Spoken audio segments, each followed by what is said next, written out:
And greetings. Welcome. It's Take Two with Jerry and Debbie on the EWTN Global Catholic Radio Network. I'm Jerry Usher along with Debbie Georgiani and our show team. Rich is here. Jeff, I believe, is here. Ryan Penny is going to be screening calls, and either one of the two Michaels, Birchfield or McCall, will screen your calls when there is a need to do that. So we look forward to having you join us. And Debbie, the key people who drive the show, as always, are the Take Two family. Very true, very true. So before we introduce the topic, Jerry, everybody's curious on how your volunteer chaplain assistant orientation went yesterday. Did you get accepted? Well, I've got a ways to go yet. There's still some training to be done, but I have all of the requirements out of the way. You know, the physical test, the TB test check, all the different things that they do, the physical the wellness check, and the applications and all of that. So yeah, I went through orientation. It was a general orientation for volunteers throughout the entire hospital. Now I have to go through chaplaincy, a specific training to be a part of the chaplain. I'll be a chaplain's assistant, and that is going to be. It looks like that'll be in January. So they don't do one in December. So I got to wait a couple more months. But I figure, I wanted to do something like this. People know I was in seminary priestly formation for 6 years, and that included a summer of clinical pastoral education, 8 weeks in a hospital on an oncology wing, a year of an internship in a parish, and so. Yeah, I'm looking forward to it. It's a great way to give back, and I encourage anybody who's listening, definitely you volunteer at your local hospital or go visit prisoners in prison or something. Get out of yourself. We've got to get out of ourselves, Debbie, and give to others, I think. So. Yeah, well, you know me. I love the ministry work, so that's great, Jerry. We're so happy for you. Also, too, we asked everybody from the Take Two family to pray for everybody that was impacted or has been impacted and is still currently with the California fires that are happening. How about you, Jerry, in your area that you're at? How's the air quality? Are you because I heard something about San Bernardino, the area is being impacted today. Is that not what's going on there? Yeah, we've seen some of that over the last few days. I'm looking outside right now. I think it's just high clouds that are covering much of the sky. I don't think it's smoke, but yeah, we do get our share of that. Yeah, but not a lot because we're kind of over south and we're over some mountains. So okay. Because I heard they were giving out masks at Costco and all sorts of places people were walking in, which is good to do because that air quality I heard was just atrocious, and unfortunately the death toll is rising, and that's just not good. I mean, we really need to ramp up the prayers to get things to move in a better direction because it just sounds like the whole state is in crisis right now. Yeah. And that's just one indication of that crisis. There are many other indicators that California is in a state of crisis, but we don't have time to get into all that now. What we do want to get into, Debbie, is, dear friends, listen, this is going to be a topic today that may be, it's going to be deep, it's going to be profound. I think it's going to be very impactful on those who listen, and it could bring back some pain and some memories for us. But what we want to do, Debbie, is talk about if anyone who is listening today has been faced with an end of life decision with a relative who is on some type of artificial means, in other words, being kept alive through not necessarily through ordinary means, but extraordinary means, as the church would say, which there is a moral obligation to provide ordinary means, food and water, medicine, things like that. But extraordinary means like ventilators, feeding tubes, things like this, the church gives the patient and his or her family the option of receiving that or not, depending on so many different circumstances. So anyway, I'm going to let you jump in. Well, we're going to ask the question: have you had to take someone off of life support? Has that been the decision that has been left to you? It's a very big decision, a heavy responsibility. It comes with it a lot of emotion attached to it. I mean, have you been that person that's had to take somebody off of life support? Can you share with us what that journey was like? What was the outcome? What support did you receive? What counseling? What spiritual support? We want to hear all about it because we really want to learn and grow from this. We're all going to maybe be there someday, and we want to be able to go into it eyes wide open and with a better understanding of especially of what the church teaches. And I know, Jerry, you posted some websites for our listeners to go to if they wanted to get some more of the church's stance on this topic in detail, because we are not experts in this field. We are just journeying with you. So we want to be able to hear from you, or maybe you're just you are a family member that you were part of somebody else's big decision to make that life support system decision to turn the machines off, the ventilators off, the respirators off. Maybe you were standing there watching and thinking, wow, what is going on? What is happening now? We want to talk about this. 1-833-288-3986. That's the number to call to get on the show. You don't have to be the one that has to had to have made that decision. Maybe you were the nurses on staff. Maybe you were the people around, the social workers. It's a group kind of decision, if you will. And we want to hear it from all aspects. So please weigh in on this. 833-288-EWTN. I don't know if you have faced that, Debbie. I actually have in one instance, and I can share that maybe a little bit more after our first break coming up, which is in about a minute. Actually, I can probably get it in during that time. My mother, we used to kind of jokingly say she fake died 2 or 3 times because she was actually literally near death. A couple times she was on a ventilator at one point.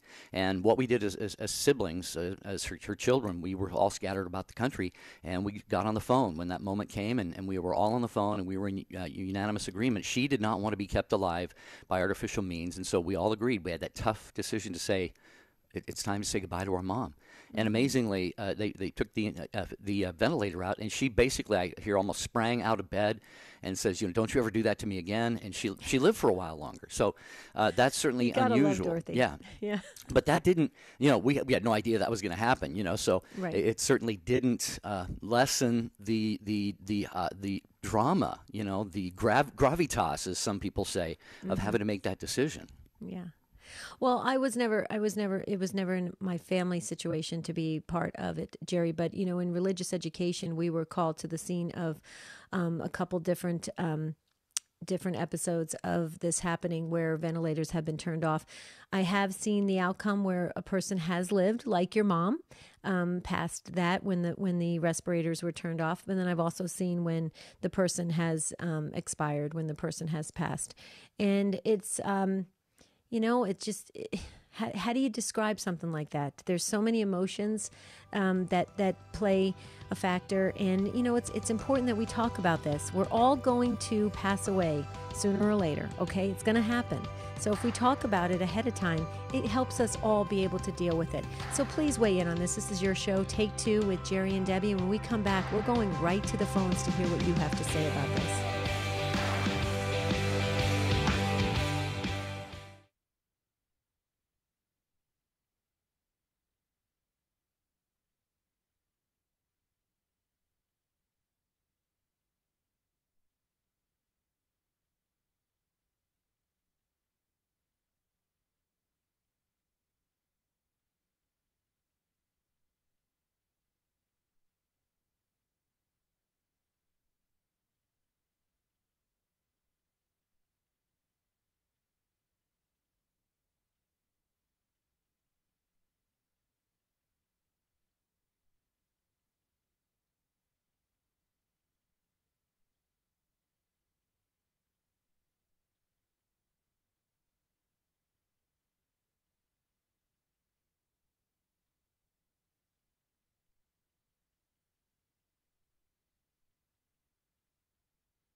Good to have you with us on Take Two with Jerry and Debbie. What we do is we take a fresh look, try and get a new perspective on things in our everyday lives, and you are the ones who make that happen with your calls at 833-288-3986, talking today about if you've ever been involved, either immediately involved or even remotely involved in having to make a decision to take somebody off of a ventilator or some other extraordinary means of life support, and knowing that that would be the moment they would meet Jesus. So it could be an intimidating thing to have to face. And before we get to your calls, just want to mention that Cresta in the afternoon, Al Cresta, he has Father Tad Paholchik of the National Catholic Bioethics Center on his show regularly and talks about so many important things. So please, folks, don't miss Cresta in the afternoon, 3 p.m. Eastern Time on many of these, I think most of these EWTN stations. Okay, Deb, ready?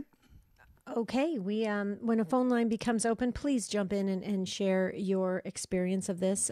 We really want to hear from you. Here's the number, 1-833-288-EWTN. That's 833-288-3986. And Ann was first up in Buffalo, New York, listening on the Station of the Cross. Hi, Ann. Welcome to Take Two. Hi, thank you for doing what you do. You help so many people, and many of the days I've turned on the radio and heard something that pertained to my life, and thank you.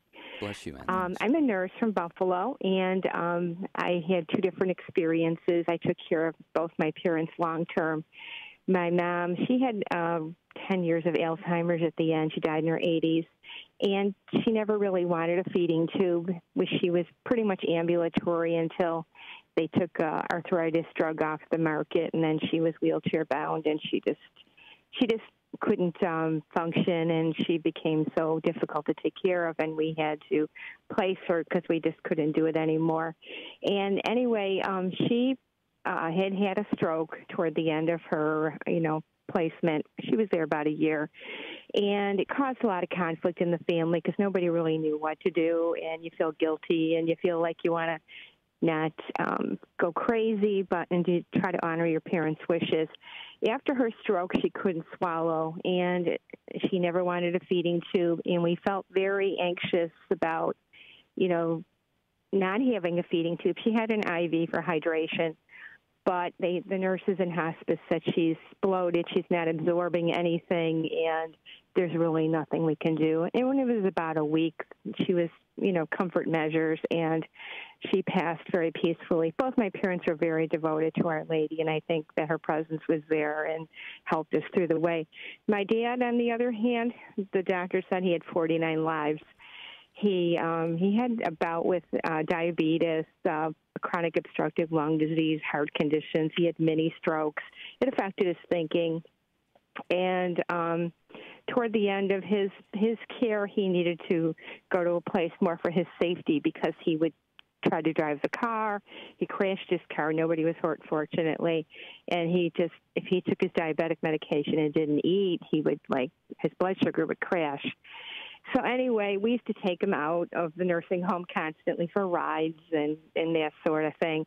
And at one point, he was just very confused because of the dementia from the many strokes. And he became wheelchair bound. He was incontinent, and it was very difficult. He was very not with it. He just didn't understand. So we prayed, and prayer was a big part of our life. We prayed to Saint Philomena one day, and my mom and I, and the next day he was out of the wheelchair. He was continent. He had his right mind back. It was just mind-boggling. Wow. And he talked to a priest. He came from Europe, and he was an orphan and traveled through Europe during the wartime. And he just had a lot of bad experiences there. So he talked to a wonderful priest in St. Michael's Church for 2 hours, told him his whole life story, came back to the church after 50 years, and he was able to get out and do a lot of different things. And toward the end, he, kind of gave up on life because my mom couldn't stay at the same place with him. They wouldn't allow couples. But he crashed his blood sugar. He fell. He was a really horrific head injury. My sister, she was undecided. Do we want to put him on life support? Because he never wanted any of that.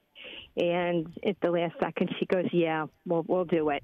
The doctors got him through it. He went back to the nursing home perfectly, able to walk, function, think clearly.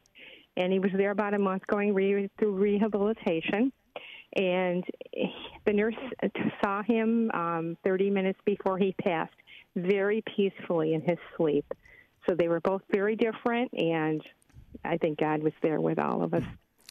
Wow, Anne, you could write a book about this, and the reason I say that is because you've experienced this with both of your parents. excuse me, you had the challenges with each one of them, the difficulties, and then sort of the bouncing back and the joyful moments, and then finally, ultimately, they both did expire and go home to the Lord. But you being a nurse, I presume that was a little bit of an advantage for you. Would you say, Anne, that you kind of had a little bit of a kind of inside baseball, as they say, in terms of what you might do to help, or what the process was being like for your parents? It did help, but with my siblings, there was a lot of conflict and fighting, and no one's on the same page. And, I think sometimes you go through life and you have issues that you haven't dealt with, or people feel guilty about something that happened a long time ago. And I think some of that brings up a lot of this conflict. And I think just losing your parents in general is very traumatic. And so it was difficult. In the end, everything was fine, but it was a very rough go, and it's totally expected from what I hear. Yeah. Yeah. Well, Anne, thank you for being a nurse, because you know how I feel about nurses. I think they're going to get a special place in heaven. I really do.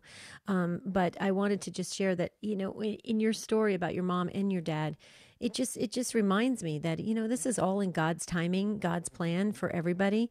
We can think that we know when the end is coming or what is planned ahead, but, God has his plans for all of us. And with your dad, coming back into the faith and it just everything that just happened, it was all in God's timing and God's plan. And like you said, even with siblings having unresolved feelings and stuff like that, which are going to arise, this again is all part of the ultimate plan. And sometimes I think we're in this world right now, maybe you could weigh in on this, Anne. We're in this world right now where people and governments and things are telling us when the end is supposed to be and when it's supposed to happen. And that's not true. I mean, God is in control. And in your example of your family is exactly what I think is should be a model for everybody to understand, that it is all in God's timing. Was that your takeaway from all of this, Anne? Yes, I think so. Yeah. Beautiful. Yeah, and what it shows, and this is something we all probably, if our parents are still, active and mobile and still, living a vigorous life, but one day this is going to happen to all of our parents, or even ourselves, or any family member or friend. We all would love, I think, Debbie, for death to happen this way. You give someone a hug, a kiss, they lay down, they go to sleep, they die, and they're with Jesus. Right. Unfortunately, it's a little bit more involved than that quite often. And Anne, it sounds like it was for you, but bless your heart, Anne. Debbie, I'm going to do it, Debbie. I'm going to thank Anne for being a nurse, because Debbie always thanks nurses and teachers for doing what you do, Anne. So God bless you. We got full phone lines, Anne, so we're going to hear what others have to say. Thank you for your call. Can we get Anne's mom and dad's name real quick? One more thing? Yeah, sure. Can we get your mom and dad's name too? Josie, Josie, mm-hmm. and Tony, Tony. And if you could pray for me, I'm disabled nurse now. I can't work, and I would appreciate it. I just wanted to add to all the people that are listening, take time for yourself. Don't be a 24/7 caregiver. It makes you sick, and it makes you crazy, and you need time for yourself, and you need to take care of yourself. And if you know somebody that's in that situation, go relieve them for a few hours. Buy them a dinner, let them go to a movie. Just give them a break. Thank you. Thank you for saying that, Anne. So much, I think Anne. I needed to hear that. So thank you so very much. Yeah. Though for those who don't know, Debbie is Debbie and Marty, her husband, taking care of Debbie's mom right now, and it's maybe not a full time job. It's at least about a 90% of a full time job, though, I bet. So, but you do it with love. I mean, that's what we do, Debbie. We do this with love, because of all the love and blessings we've received through our loved ones. Yeah, absolutely. Absolutely. And Anne, prayers are with you. Please know that, and keep us posted on how you're doing, because the Take Two family, we are prayer warriors. So you can definitely count on those prayers. Okay, Kay in Ohio on Sirius XM 130. Hi, Kay. Welcome to Take Two with Jerry and Debbie. Hi. I just wanted to say this. My mom, she had dementia of some sort, and other than that, she was pretty good. And one morning she went into cardiac arrest, and so they transferred her to a larger hospital. And to make a long story short, throughout the course of the day, the only thing that was keeping her alive was medication. Her blood pressure was like 24 over something. And what the difficult part is that I was the POA, and I knew my mom did not want to not have medical intervention. When they did chest compressions, they busted a couple ribs. You know, this was early on in the morning. And so all through the day, you keep thinking, maybe this is going to work, maybe that's going to work, maybe it's going to work, maybe, you know what I mean, until finally it got to the point where the medicine was what was maintaining my mom's body in terms of some type of blood pressure. And then there was one more medicine, and finally it occurred to me, this is retarded, because hoping that the medicine would make a difference in my mom was beyond the pale. I'm certain of what my mom really wanted. And when they disconnected everything, you know, it was pretty quick, and that was the end of her life. And the challenge, I think, is we as people, we still want those people to be here. And even though I knew my mom wanted all things being done to resuscitate her, when you have to make that call at that moment, you know, it is a difficult thing.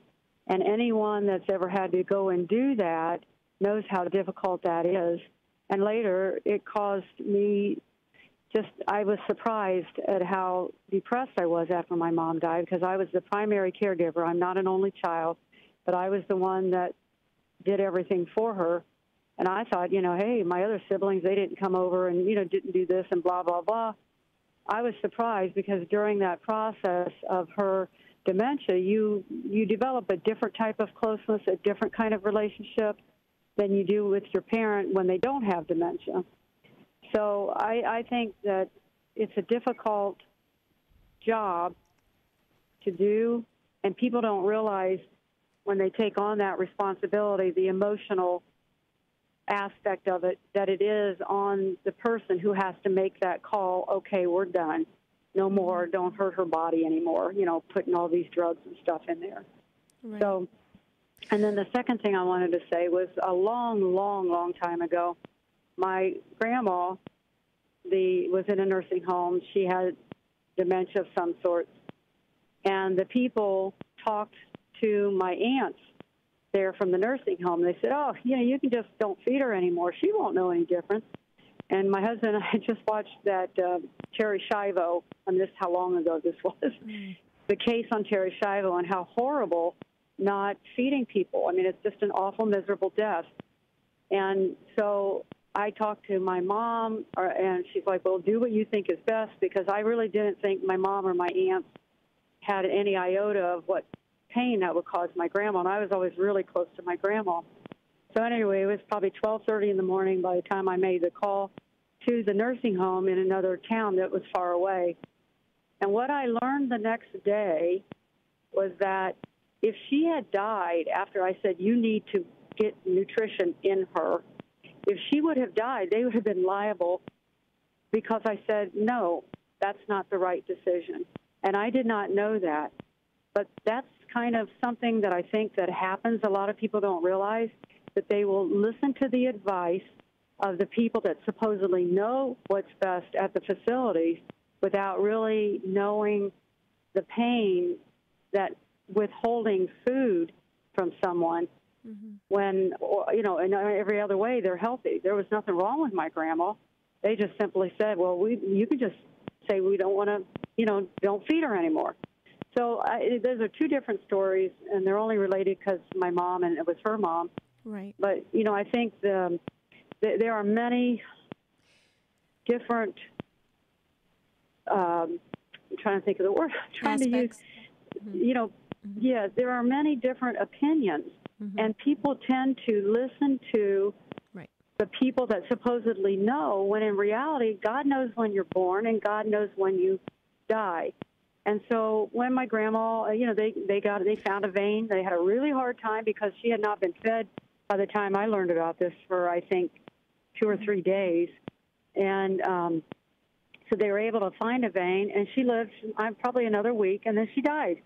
Right, and I just think how sad that people would listen to those in charge and yield to them instead of listen to really what you know is right which is you still give people food if right. possible. Well, Kay, Kay, we're going to have to hit the pause button in just about 60 seconds, but if you can hang on with us, because just a couple things that you're saying I think can really help other listeners that are going through this right now as the caregivers for their aging parents. And I want to also thank you for stepping up and being that sibling that stepped up and was the primary caregiver for your mom.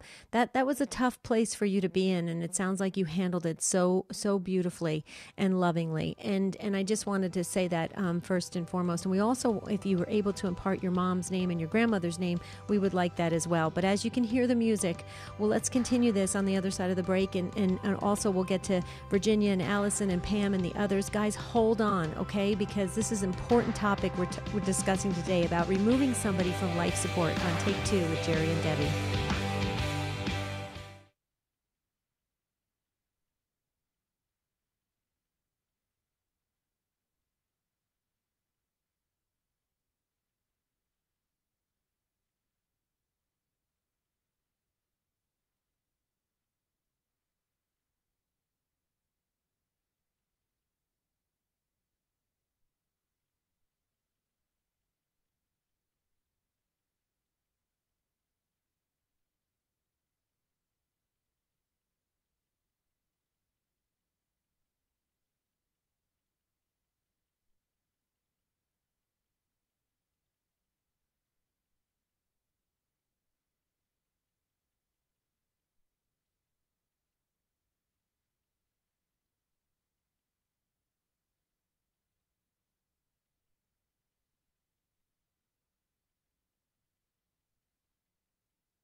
Somebody from life support and what that felt like and what the details are so that we can learn from it.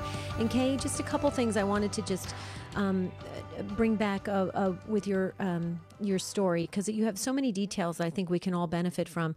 What I'm gathering and what I'm taking away from your story is that when somebody is in that position as the POA, the caregiver, the person that's going to make those final decisions for that loved one, they really have to take, everything into consideration. Obviously, the doctor's recommendations, other family members' opinions, what that person, first and foremost, what that loved one, what their wishes are. Take that into consideration. Also, what is the most reasonable, and also with some good spiritual counsel to be able to make those decisions. Because I think sometimes those decisions are fueled by emotion.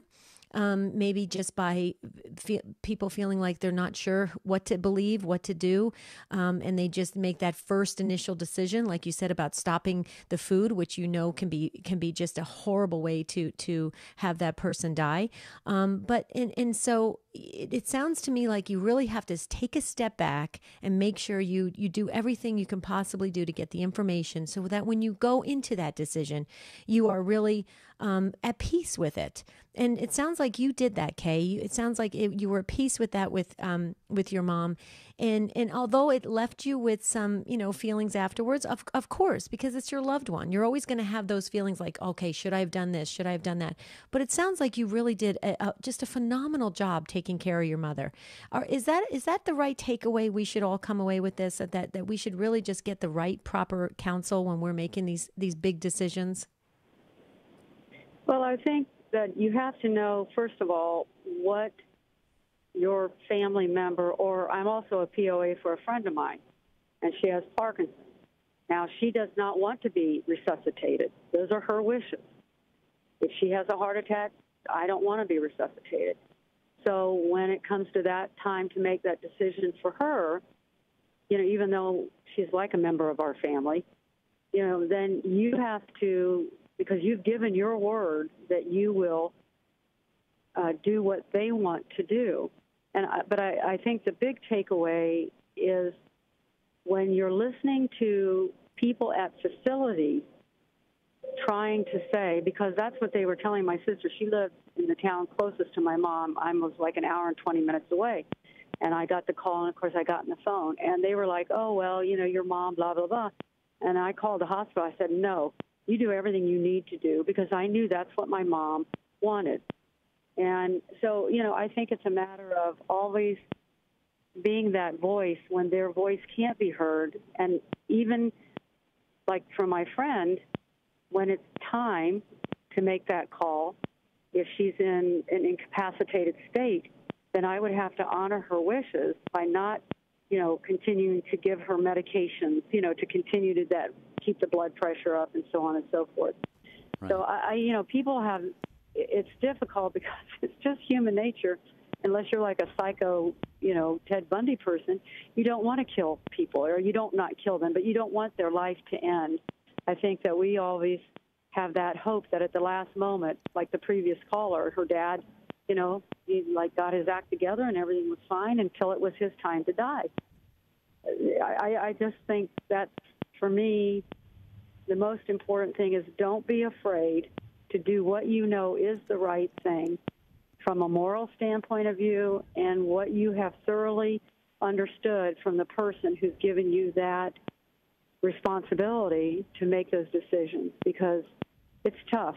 And you see your mom there, and you just keep hoping and praying, and finally it's like, hey, this is retarded. There's nothing her blood pressure's too low. It's all artificial.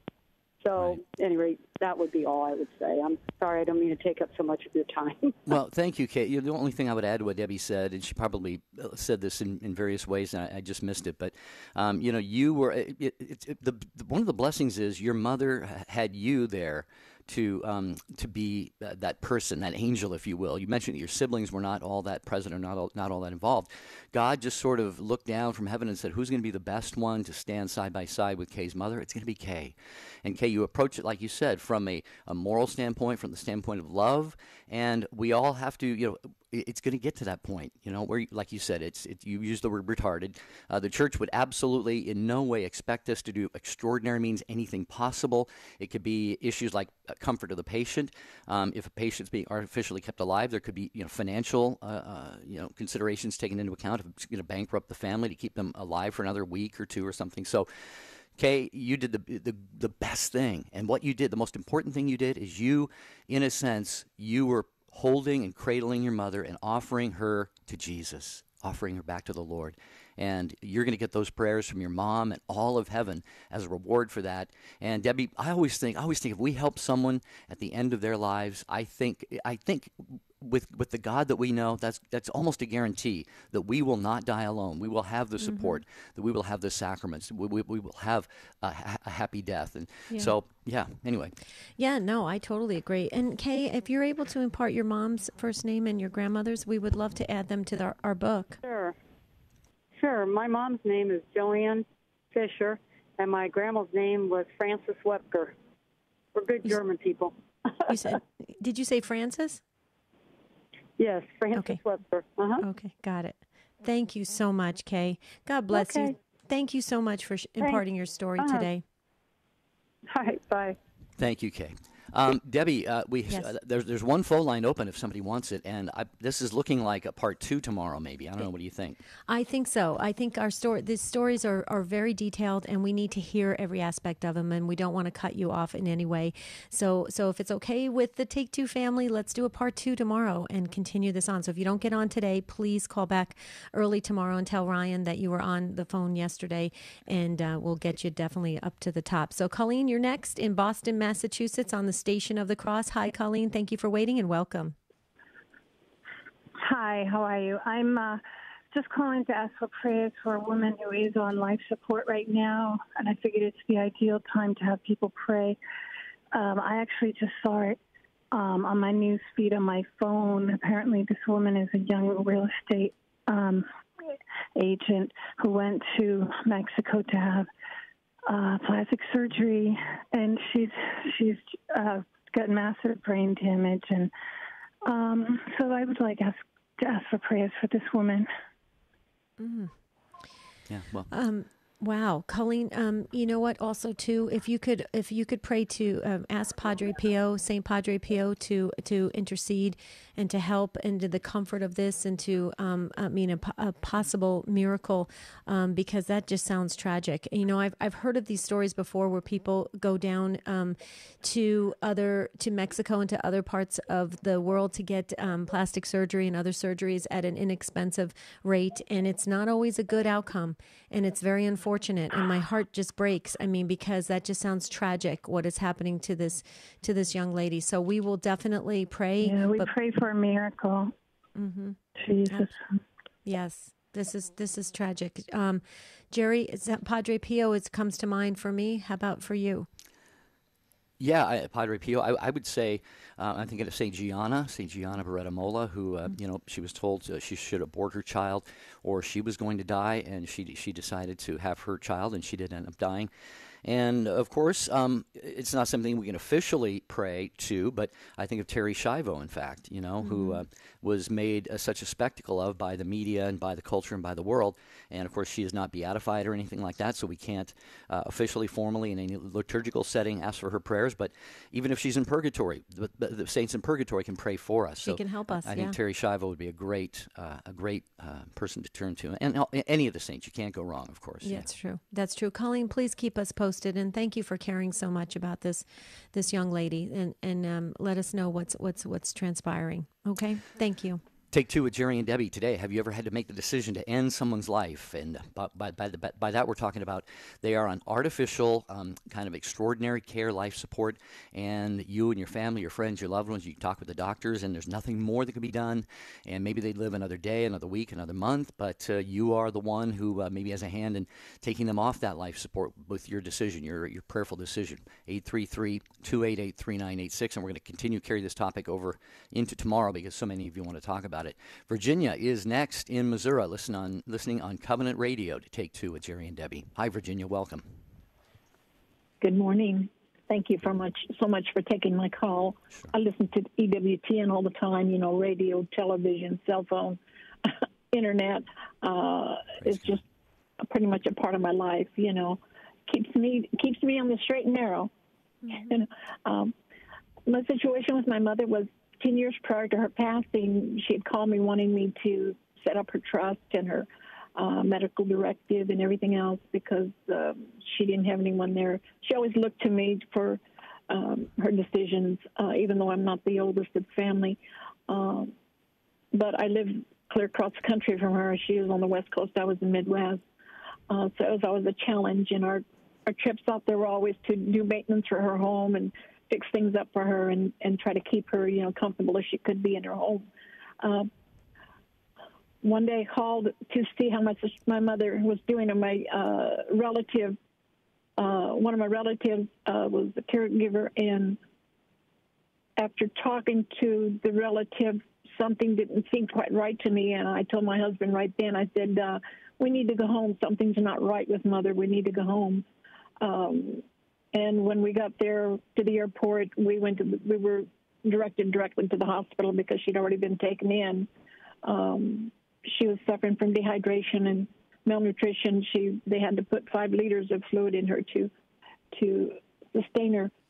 and she lived another month after that. But she went home to hospice because she had always asked us not to put her in a nursing home, and also with her medical directive, she didn't want it. She wanted to be resuscitated if she had a heart attack, medical whatever needed to be done to take care of her, But when it came down to that, and it was my husband, being a professional firefighter, advised me as a POA too that at her age of 91 and as frail as she was, that if we did resuscitation, that we would probably crack her ribs. And I just couldn't stand the thought of her going through that pain. I thought about and checked into having her fed, putting a tube in her to feed her, because she was suffering from dehydration and malnutrition. And they said that would cause more problems for her, because she could develop pneumonia from that, and it was very uncomfortable. It would have been very uncomfortable for her, so I opted not to do that. She'd always said not to put her in a nursing home. She didn't want to go to a nursing home, so we were able to fulfill that wish. And she always wanted to die at home in her bed. Well, she didn't quite get to be in her own bed, but she was in a hospice bed, and she did pass away in her sleep. It was a challenge to make those decisions. And then the caregiver that was caring for her was really upset when the death certificate came back with reason for death was malnutrition and dehydration plus dementia, which probably was the process that happens when you're not fed and you're not, hydrated. It was a challenge. But we were able to fulfill Mother's dreams by her wishes, by keeping her home and caring for her. And I had the privilege of being home with her for the last month before she passed. So that was the blessing. The last words she said before she passed is, I had been trying to feed her and hydrate her with Ensure. And the only thing that was in the house was vanilla. Okay, so I decided, well, I'm going to put some fruit in there. And I put a banana. I took a banana, ran it through a blender, and put it back in the thing, and was feeding her with a straw. So once I got her drinking again, and she started tasting it, she took the back of her hand and she tapped the bottle, and her comment was, "What's this?" So she noticed the difference, that I had put some fruit in it. Wow. And I just told her, "Well, Mom, it's like a milkshake. I thought maybe you'd like something besides just vanilla." And that was the last words I remember her saying, "What's this?" So I knew she knew what was going on. Yeah. But Virginia, when did your mom pass? It's been three years, 7 months. 3 years. Wow, 7 months. So you know exactly. Mm-hmm. And can you impart your mom's first name for us for our book? And then I want to just comment something that you just said. Yes, her name's Carmen. Carmen. Okay. Well, I'm Jerry and I are both listening, and I'm sure the rest of the world is listening as well, and we can hear the love that you have coming through as you tell the story of your beautiful mom, Carmen.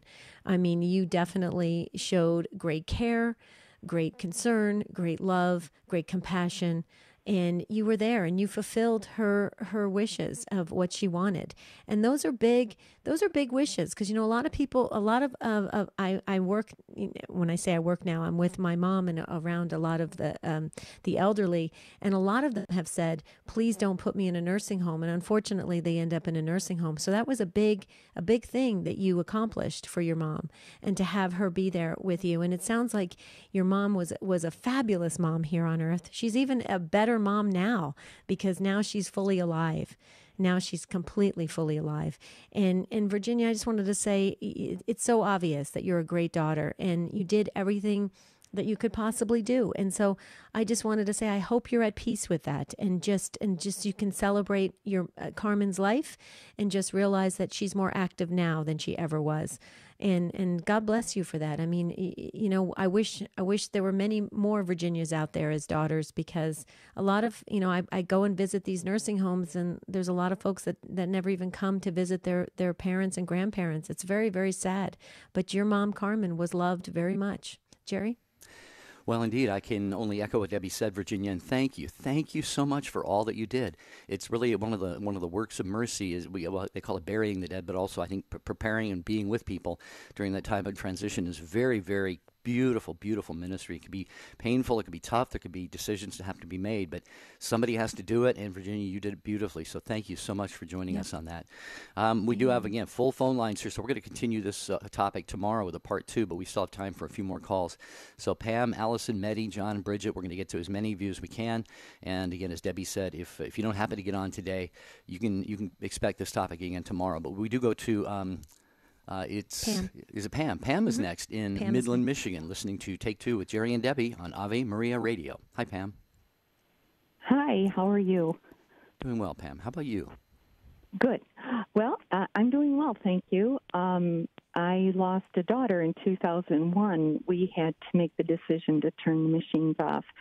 And she was 24 when she passed, and she was 4 when she was diagnosed with diabetes. And so the last year of her life, she was on dialysis. And by the time the doctors decided, well, maybe we could take a look at her to see about doing a transplant on her, they said, oh, no, she's too weak now to do the transplant. And I was so upset because I said, you've known about this for a year and a half, actually, and now you're telling me you can't. And they said, well, if she gets stronger, and I could see her getting weaker and weaker. And so January of 2001, we took her to the hospital. We had to carry her. She couldn't walk anymore. And they said that she had an infection in her blood and I think it was from the dialysis tube because it was in one of the ports around her neck. And the very next day, they did an echocardiogram on her and found a blood clot at the base of the tube in her heart. And so they scheduled her for open heart surgery. And I thought she was too weak for any type of surgery, but they did it. And when she came out of surgery, she was, of course, on a ventilator. And then they took her off for one day, but she was having such a hard time breathing because it was so painful that they put her back on it. And so she was in the hospital about 21 days, and they couldn't do dialysis anymore because her blood pressure would bottom out. And so the doctors said we had to make a decision that if we didn't do anything, she'd last maybe 1 or 2 more days. But if we took her off the machines that day, it would be 4 to 6 hours. And I was in shock, as my husband was. And I said, wait a minute, she always comes home from the hospital. And he said, I think she's been through enough. I think we have to just do this. And I had a very hard time signing that paper, but I said, we need to ask our son first to make sure. I said, he's family. I want this to be a unanimous decision. And our son said, Mom, you and Dad have given up your lives for such a long time. You've got to let her go. And so we signed the papers, and there was a priest that came into the room, and he said, I understand you have a tough decision to make. And I said, I had all these questions running through my head, and he just said, everyone you love, you want to hold them right close to you forever, but you can't. You've loved her for 24 years. Now you can try to hang on to that, or you can let her go and have eternal happiness. And that was kind of what gave me the final okay to sign that paper. So I stayed in her room the whole time. My husband couldn't stay. My son couldn't stay in the room the whole time. They were kind of in and out. Family members were in and out. And then when they said it was getting close to the time, she had been so pale. But I got to tell her everything I needed to tell her because I knew she could hear me. Mm-hmm. And about a minute or two before she passed, all of a sudden, all the color came back into her face, and she looked like a China doll laying there. She was so beautiful. And then all of a sudden, this light appeared on her face, and I knew that at that moment she saw Jesus, and that was his gift to me, that I knew he had his arms open for her and saying, welcome home. Mm-hmm. So Right. That was very hard, but she's come back to me so many times in dreams and stuff to tell me how happy she is. So I know she's doing really good now, but I don't wish that on anybody. It's really tough. Well, that Tough must have been, decision. that must have been the hardest decision you ever had to make, Pam, ever. Yes, it was. But Pam, hold on to that image of you seeing your beautiful, precious daughter in that glorified state, because that is what has happened with many saints. I mean, we talked about Padre Pio. Read the story about Padre Pio. Yes. Right before he died, the stigmata cleared up. All of the pains that he had during his lifetime were healed because he was transitioning already into that glorified eternal life. And your beautiful, precious daughter, God allowed you to have that image, and that was for you, Pam. That was for you, because your daughter is going on to a much better, full life. Okay, but that was a gift for you to say you did great, you did fabulously. Now look how precious and beautiful your daughter looks, because she's in a great place now. And I hope you hold on to that, because I know it's been 17 years later. Yeah, please do go back to that if you ever feel anything, because you did such a great job with your beautiful daughter. I wish you would be, if you feel comfortable, imparting her first name, because, we would love to just honor her life as well, because she's been through a lot in 24 years on this earth. She served it well. She was. Yeah, she was. Her name was Philana, Philana. Beautiful. Philana. I love it. Jerry, I know Jerry's welling up in tears because I don't know if you can see him. He's on YouTube, and we are as well. And this really touched us deeply, Pam. And I wish we could just wrap our arms around you and give you a big hug, because what a great mom you are. You've been through so much, and that was tough. Jerry? Yeah, I would just say a couple things. It's when these moments come to us in our lives, we can think of all of the pain that it's causing. Saying goodbye to somebody, being the one who has to make the decision that they are now going to go home to be with the Lord, and all of these things. And it can really be scary and frightening. And for that reason, I think our God is so gentle and merciful that He gives you the experience that you had. So many people, Debbie, talk about hearing a voice or seeing, this lady in blue came for my husband or my wife or something. Right. So we have to just trust, there's nothing more sacred that we'll do in this life than die. And God is, you can imagine, he must send legions of angels to be around the bedside of the dying person, to be inspiring and guiding those who have to make decisions like this. So I just think that is something we need to keep in mind, because we're all going to face this, and somebody's going to be maybe having to make that decision for me or for you, Debbie, or for Pam as well. And the only other thing Pam, thank you for the call. God bless you. I just wanted to say, and hopefully this is implied by our conversation, Debbie, but, the nurses, the doctors, the medical teams, they do their very best, and they if anyone has tough decisions to make, it's them.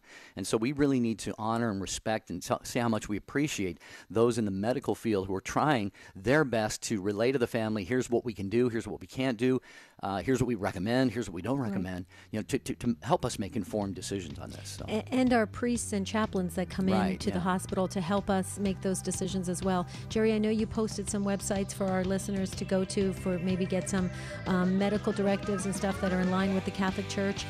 So please check that out, folks. And just know tomorrow's show, we're going to continue this. So we're hoping that Allison and Maddie and John and Bridget call back, and others will continue this on a part 2 about if you've been the one that has to remove the life support on somebody you love.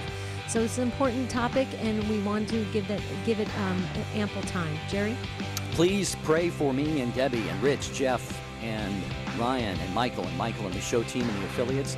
And you are in our daily thoughts and prayers as well. We'll talk to you tomorrow. Have a beautiful and blessed day.